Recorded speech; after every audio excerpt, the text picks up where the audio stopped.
ഇരിക്കുവാണ്. ഇവളെന്നെ കോള് വിളിച്ചും പറഞ്ഞു, അമ്മേ എനിക്ക് പറയാൻ വാക്കുകളില്ല, എനിക്ക് 98, 93, 93, 90, അങ്ങനെ എനിക്ക് എല്ലാത്തിനും ഫുൾ A+ ഉള്ള മാർക്കാണ് എനിക്ക് ലഭിച്ചിരിക്കുന്നത്. ആശ്വാസം അവിടുന്ന് മാത്രമാണ് എനിക്ക് പ്രത്യാശ. സങ്കീർത്തനങ്ങൾ 65:2 പറയുന്നു. ഈ അൾത്താരയിൽ നിന്ന് സാക്ഷ്യം പറയുവാനായിട്ട് പരിശുദ്ധ അമ്മ ഞങ്ങളെ ഒരുക്കിയതിനെ ഓർത്ത് ഞങ്ങൾ അങ്ങേക്ക് നന്ദി പറയുന്നു. പരിശുദ്ധ അമ്മയ്ക്കും ഈശോയ്ക്കും ഒരുപാട് നന്ദി പറയുന്നു. എൻ്റെ വീട് പൊള്ളയത്തെ എന്ന സ്ഥലത്താണ്. മാരാരിക്കുളം പഞ്ചായത്തിൽ പൊള്ളയത്തെ എന്ന സ്ഥലത്താണ് എൻ്റെ വീട്. എൻ്റെ പേര് ഏഞ്ചൽ മേരി. എൻ്റെ മോളുടെ പേര് അനുപമ. ഞാൻ 2025 ഫെബ്രുവരി 11-ാം തീയതിയാണ് ഇവിടെ വന്ന് ഉടമ്പടി എടുക്കുന്നത്. എനിക്ക് അന്ന് 10 വർഷമായി ജോലി ലഭിച്ചിട്ട് 10 വർഷമാകുന്ന ദിവസമായിരുന്നു ഈ 2025 ഫെബ്രുവരി 11 ദിവസം എനിക്ക് ജോലി ലഭിച്ചിട്ട് 10 വർഷമായൊരു ദിവസമായിരുന്നു. ഞാൻ ആലപ്പുഴ ജില്ലാ കോടതിയിലാണ് ജോലി ചെയ്യുന്നത്. എൻ്റെ മോൾക്കും വേണ്ടി സാക്ഷ്യം പറയാനും കൂടെയാണ് ഞാനിവിടെ നിൽക്കുന്നത്. ഞാൻ ആദ്യമായി ഇവിടെ വന്ന് ഉടമ്പടി എടുക്കാനുണ്ടായൊരു കാരണം, എനിക്ക് വളരെയധികം സാമ്പത്തികമായൊരു ബാധ്യതയുണ്ടായി. എൻ്റെ ബന്ധുവായ ഒരു വ്യക്തി എന്നിൽ നിന്ന് 15 ലക്ഷം രൂപയോളം കടം വാങ്ങുകയുണ്ടായി. അത് ഇരട്ടിയായി തിരിച്ചു തരാമെന്നുള്ള ഒരു ധാരണയിലാണ് അത് വാങ്ങിയത്. അദ്ദേഹം ഷെയർ മാർക്കറ്റിലൊക്കെ ഒരുപാട് കാര്യങ്ങളൊക്കെ ചെയ്യുന്ന വ്യക്തിയാണ്.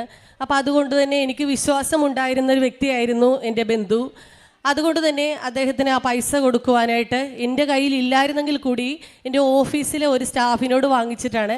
എൻ്റെ ഓഫീസിലൊരു സ്റ്റാഫ് ഒന്നും പറയാതെ തന്നെ എൻ്റെ അതിനുവേണ്ടി ഒരു എഗ്രിമെൻ്റ് വെക്കുകയോ ഒന്നും ചെയ്യാതെ തന്നെ ആ 10 ലക്ഷം രൂപ എനിക്ക് അദ്ദേഹം തന്ന് സഹായിച്ചു. എൻ്റെ ഒരു ഫ്രണ്ട് തന്ന് സഹായിച്ചു. അപ്പോൾ തിരിച്ച് 1 ലക്ഷം കൂടെ ചേർത്ത് 11 ലക്ഷം രൂപ കൊടുക്കാമെന്നുള്ള ഒരു ധാരണയിലായിരുന്നു ഞാനത് വാങ്ങിയത്. പക്ഷേ ഈ എൻ്റെ ബന്ധുവിന് കൊടുത്തതിന് ശേഷം ഈ പൈസ എനിക്ക് തിരിച്ചു കിട്ടാനോ യാതൊരുവിധ മാർഗവും ഇല്ല. അദ്ദേഹം അത് തിരിച്ചു തരുന്നില്ല. അദ്ദേഹം തട്ടിപ്പിൽ പെട്ടുപോയി.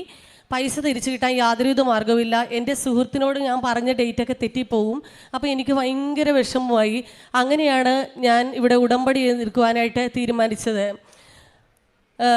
കൃപാസനത്തിൽ ഞാൻ ഒരുപാട് നാളുകൾക്ക് മുമ്പേ 10-20 വർഷം മുമ്പേ വന്ന് ഒരുപാട് നമ്മുടെ ജോസഫ് അച്ഛൻ്റെ കടലോര തിരുവചന ജൈത്രയാത്ര മുതൽ അദ്ദേഹത്തിൻ്റെ കൂടെ ആ ധ്യാനത്തിലൊക്കെ പങ്കെടുക്കുന്ന വ്യക്തിയായിരുന്നു ഞാൻ. അഖണ്ഡ ജപമാലയിലും ഒക്കെ പങ്കെടുത്ത് കൃപാസനത്തിൽ മിക്കവാറും വരുന്ന ഒരാളായിരുന്നു.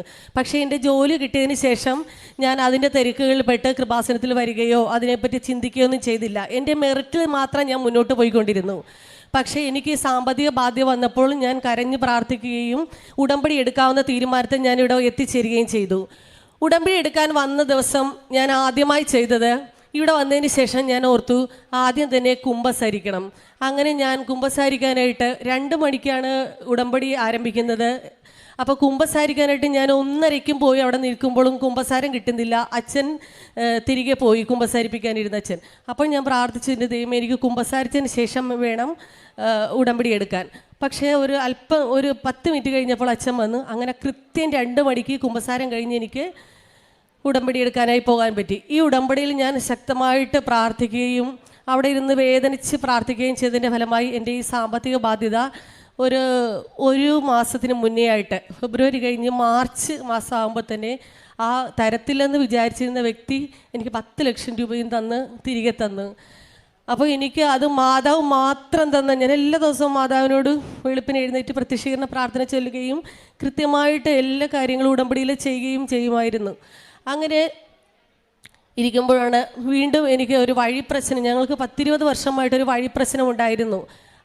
ആ വഴി പ്രശ്നത്തിൽ റിസർവേ നമ്പർ മാറിക്കിടക്കുകയും അയൽവക്കത്തിലുള്ള ആ വീട്ടുകാരുമായിട്ട് അവർ അത് തരാൻ തയ്യാറാകാതിരിക്കുകയും അങ്ങനെ ഭയങ്കര പ്രശ്നങ്ങളൊക്കെ, അതൊക്കെ ഞാനിവിടെ സമർപ്പിച്ച് പ്രാർത്ഥിച്ചതിൻ്റെ ഫലമായിട്ട് 2-3 ദിവസം കൂടെ കഴിഞ്ഞപ്പോൾ മാർച്ച് മാസത്തിൽ ആ വീട്ടിലെ പയ്യൻ, ഒരു റിസോർട്ട് നടത്തുന്ന ഒരു പയ്യനാണ്. ആ പയ്യൻ ഞങ്ങളുടെ വീട്ടിൽ വന്ന് നിൽക്കുന്നു രാവിലെ. ഞങ്ങൾ നിങ്ങൾക്ക് ആ വഴി തരാനായിട്ട് സന്നദ്ധരാണ്, ഞങ്ങൾക്കൊരു പ്രശ്നവുമില്ല, നിങ്ങൾക്ക് വഴക്കൊന്നുമില്ല. അപ്പോഴും ഞാൻ യേശുവിനെ മഹത്വപ്പെടുത്തി. എൻ്റെ ദൈവമേ, ഇതെന്തൊരു അത്ഭുതമാണ്. രണ്ടാമത്തെ സാക്ഷി എനിക്കതാണ്. മൂന്നാമതായിട്ട് എൻ്റെ മൂക്കിൽ ദശ വളരുന്ന ഒരു അസുഖം എനിക്കുണ്ടായിരുന്നു. എപ്പോഴും കിടന്നുറങ്ങുമ്പോഴാണെങ്കിലും ഞാൻ ഒരു ഗായിക കൂടെയാണ്. അപ്പം എനിക്ക് പാടാനൊക്കെ ഭയങ്കര ബുദ്ധിമുട്ടാണ്. അപ്പം മൂക്കിൽ ദശ വളരുന്നതുകൊണ്ട് ഞാൻ കിടന്നുറങ്ങുമ്പോഴൊക്കെ എനിക്ക് ശ്വാസം എടുക്കാൻ പറ്റത്തില്ലായിരുന്നു. പക്ഷേ ഇവിടുന്ന് കൃപാസനത്തിൽ നിന്ന് തന്ന തൈലം ഞാൻ എപ്പോഴും മൂക്കിൽ പുരട്ടി പ്രാർത്ഥിക്കുമായിരുന്നു. അപ്പം ആ മൂക്കിലെ ദശയും എനിക്കിപ്പോൾ മാറിക്കിട്ടി. ഇപ്പം എനിക്ക് ശ്വാസം എടുക്കുന്നതിനും രാത്രി കിടന്നുറങ്ങുന്നതിനും പാട്ട് പാടുന്നതിനും ഒന്നും ഒരു കുഴപ്പവുമില്ല. ഇതാണ് എൻ്റെ മൂന്നാമത്തെ സാക്ഷ്യം. നാലാമത്തെ സാക്ഷ്യമായിട്ട് എനിക്ക് പറയാനുള്ളത് എൻ്റെ മോളെക്കുറിച്ചാണ്. എൻ്റെ മോള് ദൈവസ്നേഹത്തിലും വിശ്വാസത്തിലും ഒരു അല്പം കുറവുണ്ടോ എന്ന് എനിക്ക് തോന്നുമായിരുന്നു. ഞാൻ പ്രാർത്ഥിക്കുമ്പോഴാണെങ്കിലും പ്രാർത്ഥിക്കാൻ വന്നിരിക്കും, പക്ഷേ അവൾ അതൊരു മന്ത്രം പോലെ, അതായത് സ്വർഗസ്നായും പരിശുദ്ധമറിയുമൊക്കെ ചൊല്ലിവിടുന്നതല്ലാതെ ഒരു വിശ്വാസക്കുറവുണ്ടോ എന്ന് എനിക്ക് പലപ്പോഴും തോന്നുമായിരുന്നു. അപ്പോഴാണ് ഇവൾക്ക് ചിക്കൻ ബോക്സ് വന്നത്. കൊച്ചിന് +1 പരീക്ഷയുടെ സമയത്താണ് മോൾക്ക് ചിക്കൻ ബോക്സ് വന്നത്. പരീക്ഷ ആയിരിക്കുന്ന സമയത്ത് ഹോൾ ടിക്കറ്റ് വാങ്ങാൻ പോകുന്നതിന് മുമ്പായിട്ട് ചിക്കൻ ബോക്സ് വന്ന സമയത്ത് ഞാൻ ഈശോയോട് കരഞ്ഞ് പ്രാർത്ഥിച്ചു, ദൈവമേ ഇവൾക്ക് +1 പരീക്ഷ എഴുതാൻ പറ്റത്തില്ലല്ലോ, ഇപ്പോൾ ചിക്കൻ ബോക്സ് വന്നല്ലോ, എന്ത് ചെയ്യും? അങ്ങനെ ഇരിക്കുന്ന സമയത്ത് ഞാൻ ഓർത്ത് ഇവിടെ വന്ന് പ്രാർത്ഥിക്കാം എന്നോർത്തുകൊണ്ട് ഞാൻ ആ തൈലം എടുത്ത് എൻ്റെ മോൾക്ക് പുരട്ടി കൊടുക്കുകയും ഉപ്പിട്ട് വെള്ളം കൊടുക്കുകയും തേൻ വായിൽ ഒഴിച്ചു കൊടുക്കുകയൊക്കെ ചെയ്യുമായിരുന്നു. അത്ഭുതം എന്ന് പറയട്ടെ, മാതാവിൻ്റെ തൊടൽ തന്നെയായിരുന്നത്. 7ാമത്തെ ദിവസം ഇവൾക്ക് ചിക്കൻ ബോക്സിൻ്റെ കുരുക്കളെല്ലാം മാഞ്ഞുപോയി ആ തൈലം ഇട്ടതിന് ശേഷം. അപ്പം ഞാൻ എൻ്റെ മോളോട് പറഞ്ഞ്, ഇതൊരു വലിയ അത്ഭുതമാണ്, നീ വന്ന് മാതാവിനോട് സാക്ഷ്യം പറയണമെന്ന്. അതിനു മുമ്പ് ഒരു കാര്യം കൂടെ ഉണ്ടായിരുന്നു. ഈ ഹോൾ ടിക്കറ്റ് ഇവിടെ കൊണ്ടുവന്ന് അച്ഛനെ കൊണ്ട് വെഞ്ചരിപ്പിച്ചിരുന്നു. ഹോൾ ടിക്കറ്റ് ഈ 7 ദിവസമായപ്പോൾ ഇവിടെ കൊണ്ടുവന്ന് ഈ ഹോൾ ടിക്കറ്റ് വെഞ്ചരിപ്പിച്ച് കൊണ്ടുപോയി കാശുരൂപം വെച്ചാണ് ഇവൾ പരീക്ഷ എഴുതാനായിട്ട് പോയത്. അപ്പോൾ ഞാൻ ഈ ചിക്കൻ ബോക്സ് മാറിയതിന് നിനക്ക് സാക്ഷ്യം പറയാമോ എന്ന് ചോദിച്ചപ്പോൾ ഇവൾ പറഞ്ഞ്, ഞാൻ സാക്ഷ്യമൊന്നും പറയത്തില്ല, അമ്മ പോയി പറഞ്ഞാൽ മതി, എനിക്ക് സാക്ഷ്യമൊന്നും പറയാനൊക്കെ വരാൻ നാണമാണ്. പിന്നെ യൂട്യൂബിലൊക്കെ റീൽസൊക്കെ ചെയ്യുന്ന കുട്ടിയാണ്, പാട്ട് പാടുകയും റീൽസ് ചെയ്യുകയും ഒക്കെ ചെയ്യുന്നതാണ്. അപ്പോൾ യൂട്യൂബിൽ കൂടെ എല്ലാവരും ഒക്കെ കാണത്തില്ലേ ഇവള് ഇത് ഇവിടെ വന്ന് സാക്ഷ്യം പറഞ്ഞ, അതൊക്കെ അവൾക്ക് ചമ്മൽ. അപ്പോൾ അതുകൊണ്ട് അവൾ പറഞ്ഞ്, ഞാൻ ഒരിക്കലും വന്ന് ഇവിടെ വന്ന് സാക്ഷ്യം പറയുന്നുമില്ല, അമ്മ പോയി പറഞ്ഞാൽ മതി എന്ന് പറഞ്ഞ്. അങ്ങനെ ഞാൻ സാക്ഷ്യം പറയാനായിട്ട് ഇവിടെ വന്നപ്പോൾ സിസ്റ്റർ എന്നോട് പറഞ്ഞ്, സാക്ഷ്യം പറയാനായിട്ട് വന്നപ്പോൾ കുർബാനയൊക്കെ ദിവസവും കൂടാറുണ്ടോ? അപ്പം ഞാൻ പറഞ്ഞ്, ദിവസവും കൂടാറില്ല, വല്ലപ്പോഴുമൊക്കെ കൂടാറുള്ളൂ. സിസ്റ്റർ പറഞ്ഞു, അപ്പോൾ സാക്ഷ്യം പറയണമെങ്കിൽ അടുത്ത പ്രാവശ്യം പറയാം, ദിവസവും കുർബാനയൊക്കെ കൂടിയിട്ട് വരണം. അന്ന് മുതൽ കോടതിയിൽ എനിക്ക് 8:30 പോകണമെങ്കിൽ പോലും ഞാൻ എല്ലാ ദിവസവും എഴുന്നേൽക്കുന്നതിന് അരമണിക്കൂർ മുന്നേ എഴുന്നേറ്റിട്ട് ഞാൻ എല്ലാ കാര്യങ്ങളും ചെയ്തിട്ട് കുർബാനയ്ക്ക് പോകാൻ തുടങ്ങി. അത്ഭുതം എന്ന് പറയട്ടെ, കുർബാനയാണ് ഏറ്റവും വലിയ ഉടമ്പടിയെന്ന് എപ്പോഴും ജോസഫ് അച്ഛൻ പറയാറുണ്ട്. അതേപോലെ തന്നെ സത്യത്തിൽ ഏറ്റവും വലിയ ഉടമ്പടി വിശുദ്ധ കുർബാന തന്നെയാണ്.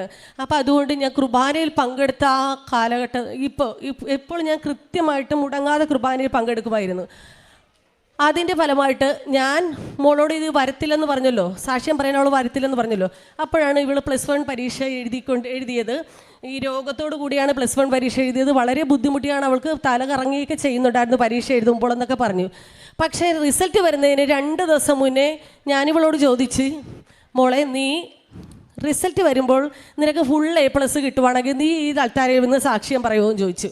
അപ്പോൾ മോള് പറഞ്ഞ്, ഞാൻ സാക്ഷ്യം പറയാം. എന്താണെന്ന് വെച്ചാൽ അവൾക്ക് മനസ്സിലൊരു ഉറപ്പുണ്ടായിരുന്നു, അവൾ ഫുൾ A+ ഒന്നും വാങ്ങത്തില്ല, കിട്ടത്തുമില്ല, അതുകൊണ്ട് ഒരു ആവറേജ് സ്റ്റുഡൻ്റാണ്. അപ്പം കിട്ടത്തില്ലാത്തതുകൊണ്ട് അവൾ സാക്ഷ്യം പറയാമെന്ന് വെറുതെ പറഞ്ഞതാണ്, വെറുതെ ഒന്ന് പറഞ്ഞു നോക്കിയതാണ്. പക്ഷേ ഞാൻ മാതാവിനോട് കോടതിയിലിരിക്കുമ്പോഴും, ഞാൻ കോടതിയിൽ നല്ല തിരക്കുള്ള ജോലിക്കിടയിൽ പോലും ഒരല്പസമയം ഉച്ചയ്ക്ക് ഫുഡ് കഴിക്കുന്ന സമയത്തൊക്കെ ഞാൻ മാതാവിനോട് പ്രാർത്ഥിക്കും, മാതാവ് നാളെ റിസൾട്ട് വരികയാണ്, അമ്മ ഒരു കാര്യം ചെയ്യണം. അവൾക്ക് മെറിറ്റിൽ അവൾക്ക് കിട്ടത്തില്ലെന്നാണ് എനിക്കും അറിയാം, അവൾ 10ാം ക്ലാസ്സിലും ഫുൾ A+ ഒന്നും വാങ്ങിയവളല്ല. അപ്പോൾ ഇവൾക്ക് മെറിറ്റിൽ കിട്ടത്തില്ലെന്ന് എനിക്ക് നല്ല പൂർണ്ണ വിശ്വാസം ഉണ്ടായിരുന്നു. അതുകൊണ്ട് ഞാൻ മാതാവിനോട് പറഞ്ഞു, മാതാവേ അവൾക്ക് വിശ്വാസം കൂടാൻ വേണ്ടിയും അവൾ ഇവിടെ ഒന്ന് സാക്ഷ്യപ്പെടുത്താൻ വേണ്ടിയും മാതാവ് ഇവൾക്ക് ഫുൾ A+ കൊടുക്കണം. ഇവൾക്ക് കിട്ടിയില്ലെങ്കിൽ പോലും മാതാവ് ചെന്ന് ഇവൾക്ക് ഇട്ട് കൊടുക്കണം, അങ്ങനെ ചെയ്യണമെന്ന് പറഞ്ഞ് ഞാൻ മാതാവിനോട് കരഞ്ഞ് പ്രാർത്ഥിച്ചു. എപ്പോഴും എപ്പോഴും മാതാവിനോട് പ്രാർത്ഥിച്ചുകൊണ്ടിരിക്കുമായിരുന്നു. പിറ്റേ ദിവസം റിസൾട്ട് ആകുന്ന സമയത്ത് ഇവൾക്ക് രാവിലെ പോകുമ്പോൾ സ്കൂളിലേക്ക് പോകുമ്പോൾ ഇവൾ പേടിച്ച് പറച്ചാൽ പോയത്, അമ്മ എനിക്ക് ഇന്ന് റിസൾട്ട് വരുമല്ലേ എന്നൊക്കെ പറഞ്ഞ് ടെൻഷൻ അടിച്ച് പോകണം. ഞാൻ പറഞ്ഞു, നീ ഒന്നുകൊണ്ടും പേടിക്കേണ്ട, മാതാവ് നിനക്ക് ഫുൾ A+ തരുമെന്ന് പറഞ്ഞ്, ഒന്നുമില്ലെങ്കിൽ സാക്ഷ്യം പറയിപ്പിക്കേണ്ടതാണെന്ന് പറഞ്ഞ്. അപ്പോൾ ഇവൾ പറഞ്ഞു, അതുകൊണ്ടോ കിട്ടത്തില്ല, അമ്മ വെറുതെ മോഹിക്കേണ്ട. വൈകുന്നേരം ആയപ്പോൾ റിസൾട്ട് 3 മണിക്ക് റിസൾട്ട് പബ്ലിഷ് ചെയ്ത് +1ൻ്റെ ഇവളെന്നെ വിളിക്കുന്നു, കോൾ ചെയ്യുന്നു. ഇവളുടെ കോൾ ഞാൻ വെയിറ്റ് ചെയ്തിരിക്കുവാണ്. ഇവളെന്നെ കോള് വിളിച്ചും പറഞ്ഞു, അമ്മേ എനിക്ക് പറയാൻ വാക്കുകളില്ല, എനിക്ക് 98, 93, 93, 90 അങ്ങനെ എനിക്ക് എല്ലാത്തിനും ഫുൾ A+ ഉള്ള മാർക്കാണ് എനിക്ക് ലഭിച്ചിരിക്കുന്നത് എന്ന് പറഞ്ഞപ്പോൾ ഞാൻ അത്ഭുതപ്പെട്ടു പോയി. മാതാവിനോട് ഞാൻ അവിടെ ഇരുന്ന് കരയുകയായിരുന്നു. മാതാവ്, എന്തൊരു അത്ഭുതമാണ് ഈ സംഭവിച്ചത്, എവളെ സാക്ഷ്യം പറയാൻ വേണ്ടി ആയിരിക്കുമല്ലോ.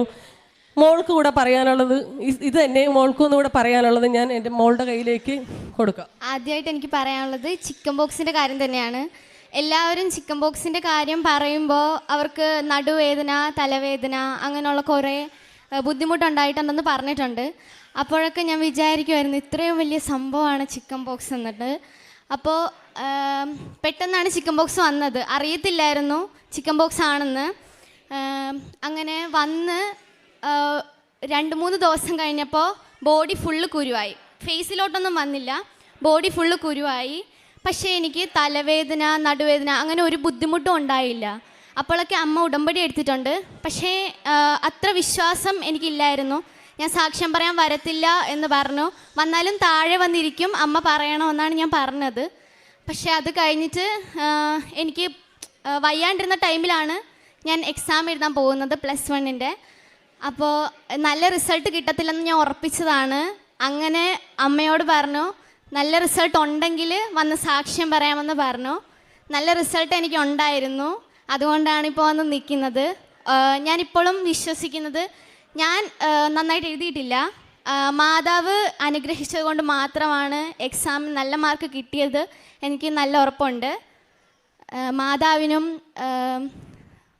കർത്താവിനും നന്ദി പറയുന്നു. പ്രേക്ഷിത പ്രവർത്തനം എന്ന് വെച്ച് കഴിഞ്ഞാൽ ഞാൻ പത്രം വാങ്ങിച്ച് ഇവളുടെ അടുത്ത് പത്രം കൊടുക്കുമ്പോൾ ഇവൾ പറയുമായിരുന്നു ആദ്യം അമ്മ കൊണ്ടേ കൊടുക്കുക, എനിക്ക് പറ്റത്തില്ല, അവർ നാണക്കേടാണ്. അടുത്തുള്ള കടകളിലൊക്കെ ഞാൻ ഇവളെ കൊടുത്തു വിടും. ഞാൻ പറയും, മകളെ ഈ 2 പത്രം ഒന്നുകൊണ്ട് ഓടിക്കൊണ്ടേ കൊടുക്കുക, അമ്മ കൊടുത്താൽ മതി. എനിക്ക് സമയം കിട്ടത്തില്ലാത്തതുകൊണ്ട് ഞാൻ പറയും, മകളെ നീ ഒന്ന് കൊടുക്കുക. ഞാനും കൊടുക്കും. ഞാൻ ഓഫീസിലുള്ളവരോടൊക്കെ ക്രൈസ്തവരാണ് കൂടുതലും എൻ്റെ ഫ്രണ്ട്സ് എല്ലാം. അപ്പോൾ അവരോടൊക്കെ ഞാൻ പറഞ്ഞു കൊടുക്കും. അപ്പോൾ എല്ലാവരും എന്നോട് ചോദിക്കും, ഓ ഏഞ്ചൽ ഇപ്പോൾ ഉടമ്പടിയിലാണ്, പത്രമൊക്കെ എല്ലാവർക്കും തരുന്നുണ്ടല്ലോ എന്നൊക്കെ പറയും. അങ്ങനെ ഞാൻ അവർക്ക് എല്ലാവർക്കും പറ്റാവുന്നവർക്കൊക്കെ പറഞ്ഞ് മനസ്സിലാക്കിയാണ് ഞങ്ങൾക്ക് സംഭവിച്ച അത്ഭുതവും ഞങ്ങളുടെ ചുറ്റുപാടുകളും ഈ കൃപാസനമായിട്ട് ബന്ധപ്പെട്ട എല്ലാ കാര്യങ്ങളും പറഞ്ഞ് അമ്മ പ്രത്യക്ഷപ്പെട്ടതിനെക്കുറിച്ചും അച്ഛൻ പ്രത്യക്ഷപ്പെട്ടതിനെക്കുറിച്ചൊക്കെ ഞാൻ പറഞ്ഞു കൊടുക്കാറുണ്ട്. 2004 ഡിസംബർ 7-ാം തീയതി ഇങ്ങനെ മാതാവ് ജീവനോടെ പ്രത്യക്ഷപ്പെട്ടതാണെന്നൊക്കെ പറഞ്ഞു കൊടുക്കാറുണ്ട്. പിന്നെ എൻ്റെ ഓഫീസിൽ വരുന്ന ഞാൻ ഉപവസിക്കുമ്പോൾ ബുധനാഴ്ചയോ ശനിയാഴ്ചയൊക്കെ ഉപവസിക്കുമ്പോൾ ആ ഒരു നേരത്തെ ഭക്ഷണത്തിനുള്ള സാഹചര്യം ഞാൻ ഒരുപാട് കൊണ്ടു നടന്നൊന്നും കൊടുക്കത്തില്ല. പക്ഷേ എൻ്റെ ഓഫീസിലേക്ക് വരുന്നവരിൽ എനിക്ക് അറിയാൻ പറ്റും. അപ്പോൾ അവർക്ക് ആർക്കെങ്കിലുമൊക്കെ പിന്നെ ഇത് അതിനുവേണ്ടി പ്രതികളായിട്ടോ അല്ലെങ്കിൽ വാദികളായിട്ടോ ഒക്കെ വരുന്നവരൊക്കെ അവർക്കൊക്കെ ആർക്കെങ്കിലുമൊക്കെ ഞാൻ എന്തെങ്കിലുമൊക്കെ വാങ്ങിച്ചു കൊടുക്കും, ഫുഡ് വാങ്ങിച്ചു കൊടുക്കും. പിന്നെ അവിടെ ജോലിക്കാർ വരുമ്പോഴാണെങ്കിലും അവരുടെ സ്നേഹത്തോട് പെരുമാറുകയും അവർക്ക് എന്തെങ്കിലുമൊക്കെ സഹായം ചെയ്യുകയൊക്കെ ചെയ്യും. ഒരുപാട് പേരൊക്കെ നമ്മുടെ ഓഫീസുകളിലൊക്കെ കയറി ഇറങ്ങി എന്തെങ്കിലും വസ്തുക്കൾ വിൽക്കാനൊക്കെ വരത്തില്ലേ. അപ്പോൾ ആ സമയത്തൊക്കെ ആണെങ്കിലും ഞാൻ അവർക്ക് കൂടുതൽ പൈസ കൊടുത്ത്, ഒരു 100 രൂപയുടെ സാധനമാണെങ്കിൽ 200 രൂപ കൊടുത്ത് അവർക്ക് അത്രയോ ആകുമല്ല, അവർ നമ്മളെപ്പോലെ ജോലി എടുക്കാൻ നടക്കുന്നവരല്ലേ എന്നുള്ള ധാരണയിൽ ഞാൻ അവർക്ക് ചെയ്യാറുണ്ട്. ഇതൊക്കെയാണ് ഞാൻ ചെയ്യുന്ന പ്രേക്ഷിത പ്രവർത്തനങ്ങൾ. പിന്നെ വിശുദ്ധ കുർബാനയുടെ കാര്യം ഞാൻ എല്ലാ ദിവസവും വിശുദ്ധ കുർബാനയിൽ പങ്കെടുക്കാറുമുണ്ട്. മത്തായിയുടെ സുവിശേഷം 14-ാം അധ്യായം 25-ാം